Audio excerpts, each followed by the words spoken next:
नमस्कार व्यूअर्स, आपका स्वागत है रेडियो द्वारका में। आज मेरे साथ लुधियाना से डॉक्टर अंकुर मित्तल हैं। डॉक्टर अंकुर ब्लड डिसऑर्डर और कैंसर स्पेशलिस्ट हैं मोहनदाई ओसवाल हॉस्पिटल में। डॉक्टर अंकुर, आपका बहुत बहुत स्वागत है। नमस्कार दोस्तों, थैंक यू। डॉक्टर अंकुर, जैसे कि आप ब्लड डिसऑर्डर देखते हैं और मैं एक चीज जानना चाहता हूँ कि जैसे एनीमिया की बात होती है तो एक्चुअली एनीमिया होता क्या है, क्या समस्या है? जैसे कि आपने कहा कि मैं ब्लड डिसऑर्डर्स देखता हूँ, तो उसमें जो मुख्य बीमारी रहती है वो अनीमिया है। तो अनीमिया हमारे शरीर की वो बीमारी है जिसमें हमारे शरीर में खून कम हो जाता है। तो खून हमारे शरीर का वो पदार्थ है जो हमारे शरीर में ऑक्सीजन कैरी करता है। खान-पान के जो न्यूट्रिएंट्स हैं वो जहाँ-जहाँ पे रिक्वायरमेंट है वहाँ पे वो लेके जाता है। अगर हमारे शरीर में खून की कमी हो तो पेशेंट के शरीर पीला पड़ जाता है, उसको साँस चढ़ने लग जाती है, वो थकान महसूस करने लग जाता है। कुछ भी काम करने पे उसको थकान रहती है, शरीर में सूजन आ सकती है, पैरों में सूजन आ सकती है। तो ये इस तरह के पेशेंट्स जो रहते हैं उन्हें अनीमिया रहता है। जैसे कि जब हम ब्लड टेस्ट करते हैं तो हमारा जो खून है फीमेल्स में जैसे हम 12 से 14 ग्राम नॉर्मल लेते हैं और मेल्स में हम 13-14 ग्राम तक नॉर्मल लेते हैं। अगर इससे कम रहने लग जाए तो उसे अनीमिया कहा जाता है। सर, मतलब ये अनीमिया क्या एक ही तरह का होता है या इसके कुछ अलग अलग टाइप्स होते हैं? अनीमिया बहुत प्रकार का रहता है। अगर हम लेके चलें कि एक तरफ से खून बन रहा है, फिर हमारे शरीर में वो खून बाहर आके वो अपना काम करता है और अपनी लाइफ निकाल के वो टूट के खत्म हो जाता है। तो उसी तरह जहाँ जिस-जिस लेवल पे इसका कारण रहता है, उसी कारण से अनीमिया की टाइप हो सकती हैं। जैसे कि खून बनने में दिक्कत हो, खून बनने में जाने की जो हमारी हड्डी है, बोन मैरो, वहाँ पे खून बनता है। तो उसकी प्रॉब्लम्स जैसे कि एप्लास्टिक नीमिया वहाँ पे खून बनना बंद हो गया या फिर कोई जेनेटिक डिसऑर्डर्स जिसे थैलेसीमिया बोलते हैं, जिससे जो खून बनाने के जो पदार्थ हैं, जीन्स हैं, उसी में डिफेक्ट होने के कारण खून बराबर बन ना सके या फिर कोई भी मेडिसिन्स के असर से हमारे शरीर में खून बोन मैरो में बनना बंद हो जाए, तो वहाँ पे प्रॉब्लम हो सकती है जिसमें खून बनने में दिक्कत हो। उसके बाद जैसे खून बाहर आ जाता है तो खून हमारे शरीर में टूट रहा है जिसको ऑटोइम्यून हेमोलिटिक एनीमिया कहते हैं। किसी भी हमारी बॉडी के इम्यून कंपोनेंट के कारण हमारे शरीर में खून टूटने लग गया तो उसे ऑटोइम्यून हेमोलिटिक एनीमिया कहते हैं। और या फिर हमारे शरीर की रिक्वायरमेंट बढ़ जाए या शरीर से ब्लड लॉस हो रहा है मीन्स कहीं से भी खून बह रहा है लैट्रिन के रास्ते या मासिक के रास्ते खून का लॉस ज़्यादा है तो ब्लीडिंग एनीमिया कई बार हम टर्म यूज़ करते हैं या फिर हमारे शरीर में जो पदार्थ हैं जिससे खून बनता है उसकी कमी जिसमें आयरन यानी कि लोहा B12 और फॉलिक एसिड की कमी होने के कारण जिसे हम न्यूट्रिशनल एनीमिया कहते हैं। तो इस तरह इन चीज़ों के कारण खून की कमी अलग-अलग प्रकार के खून की कमी रहती है। अक्सर हम लोग कहते हैं कि खून की कमी है तो हमें लोहे की चीज़ें खानी चाहिए जिसमें फूड आयरन रिच हो, फोर्टिफाइड हो। Yes, no doubt most common cause जो है वो आयरन डेफिशिएंसी ही है। बट अगर ऐसा नहीं है कि सारे अनीमियाज़ आयरन डेफिशिएंसी से हैं और भी बहुत सारे कारण हो सकते हैं। तो इसीलिए हम कहते हैं कि अनीमिया की सही तरह जाँच करके, उसका कारण ढूँढ के अगर उसे ट्रीट किया जाए, तो ही हम पेशेंट को सही ट्रीटमेंट का रिस्पॉन्स दे सकते हैं। अच्छा, डॉक्टर साहब एक बात बताएं, जैसा कि आपने बोला कि अनीमिया के इलाज के लिए डॉक्टर के पास जाएं, जांच करानी चाहिए।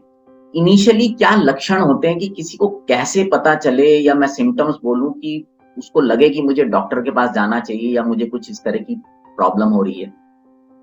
जैसे शरीर में खून की कमी होनी शुरू होती है, तो पेशेंट का रंग पीला पड़ने लग जाता है। मीन्स स्किन में रेड टोन खत्म होना शुरू हो जाता है और रंग पीला या गोरा लगने लग जाता है।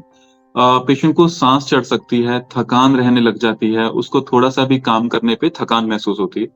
पिंजनियों में, पैरों में दर्द हो सकता है या फिर आँखों का पीला होना, जिससे खून टूटने से जिसे पीलिया या जॉन्डिस कहते हैं, वो हो जाता है पेशेंट को। और बारी-बारी खून चढ़ाने की ज़रूरत पड़ सकती है पेशेंट को और मीन्स प्रिडोमिनेटली उसे थकान और साँस चढ़ना शुरू हो जाता है खून की कमी के कारण। तो मतलब जब भी किसी को इस तरह के कुछ सिम्टम्स फील हो तो उसको डॉक्टर के पास जाके सलाह लेनी जरूरी है, ना कि खुद लोग अक्सर कई बार मेडिकेशन शुरू कर देते हैं।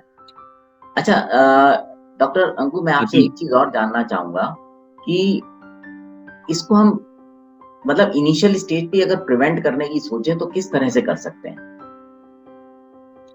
अवेयरनेस, अगर हमें पता है कि हमारा खून कम है और उसका सही तरीके से जांच करके और उसका ट्रीटमेंट किया जाए, तो हम इसके सारे लक्षणों से बच सकते हैं, बारी-बारी खून चढ़ाने से बच सकते हैं। बराबर ट्रीटमेंट और अवेयरनेस के साथ हम इसका सही तरीके से प्रोसीड कर सकते हैं। तो सर इसमें क्या कुछ खान-पान का भी रोल रहता है? हाँ, जैसे मैंने न्यूट्रिशनल अनीमिया बताए, अगर हमारी डाइट अच्छी नहीं है या फिर हमारी डाइट जो हम ले रहे हैं उसे एब्जॉर्प्शन नहीं हो रहा हमारे गट से, तो इन सब चीज़ों का ध्यान रखना पड़ता है। न्यूट्रिशनल अनीमिया में अगर आयरन डेफिशिएंसी हो, तो अगर हम खाने में आयरन रिच डाइट लेते हैं, तो वो हमें हेल्प कर सकती है। बी12 डेफिशिएंसी में प्रेडोमिनेंटली जो एनिमल डाइट है, मीन्स एनिमल फूड जैसे नॉन वेजिटेरियन या डेयरी प्रोडक्ट्स, वहाँ से हमें बी12 सप्लीमेंट्स मिल सकते हैं। तो डिपेंडिंग कॉज क्या है अनीमिया का, उसके अकॉर्डिंगली हमें हमारा खान पान चेंज करना पड़ता है और उससे हमें ट्रीटमेंट के साथ हेल्प मिलता है। तो इसका मतलब सभी जो एनीमिया है वो सिर्फ खान-पान से ना तो प्रिवेंट हो सकते हैं ना सुधर सकते हैं। सही कह रहा हूँ सर? बिल्कुल सही कह रहे हैं। मतलब कभी भी किसी को खून की कमी लगे, जो आपने लक्षण बताए अगर महसूस होते हैं तो तुरंत अपने डॉक्टर से संपर्क करें, क्योंकि इस चीज़ का इलाज मेरे ख्याल से जितनी जल्दी हो उतना अच्छा है सर।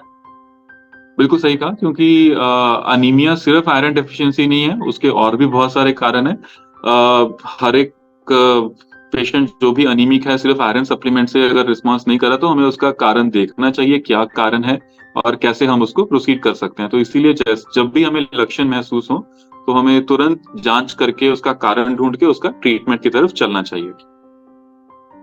डॉक्टर अंकुर, एक चीज़ और आपसे जानना चाहूँगा क्योंकि डिस्कशन हो रहा है और आप कैंसर स्पेशलिस्ट भी हैं, तो क्या एनीमिया कैंसर में भी कष्ट देता है?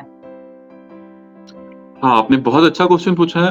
बहुत सारे पेशेंट्स जो कैंसर के रहते हैं, उनका अर्ली सिम्पटम अनीमिया हो सकता है। क्योंकि कैंसर रैपिडली प्रोलिफरेटिव होता है, तो और वो वहाँ से कई बारी खून रिसता रहता है, जिसके कारण पेशेंट को अनीमिया हो सकता है। और मैं ब्लड कैंसर्स देखता हूँ और ब्लड कैंसर्स में बहुत सारे कैंसर्स की प्रेज़ेंटेशन ही अनीमिया है। ये अलग ओह! से एक बहुत बड़ा टॉपिक है, तो अब मैं अपने दर्शकों के लिए ज़रूर जो हमारा नेक्स्ट एपिसोड रहेगा, उसमें हम विस्तार से कैंसर के बारे में और कैंसर के अर्ली सिम्पटम्स और ट्रीटमेंट के बारे में डिस्कस करना चाहूँगा। ठीक है डॉक्टर साहब, थैंक्स अ लॉट क्योंकि आपने बिल्कुल सही बोला वो अगर हम ब्लड कैंसर या और कैंसर्स की बात करेंगे तो लंबा विषय हो जाएगा। सो व्यूअर्स अगर आपको ये कार्यक्रम अच्छा लगा हो तो सिर्फ इसको अपने तक मत रखिएगा, इसको अपनों के साथ भी साझा कीजिएगा क्योंकि जानकारी ही बचाव होती है। और एक चीज़ आपसे और निवेदन करना चाहूँगा, इस कार्यक्रम को आगे भी जैसे डॉक्टर साहब ने बोला, जुड़े रहिएगा रेडियो द्वारका के साथ। डॉक्टर साहब एक बार आपका बहुत-बहुत धन्यवाद समय देने के लिए। सो आपसे विदा लेते हैं, बने रहें रेडियो द्वारका के साथ।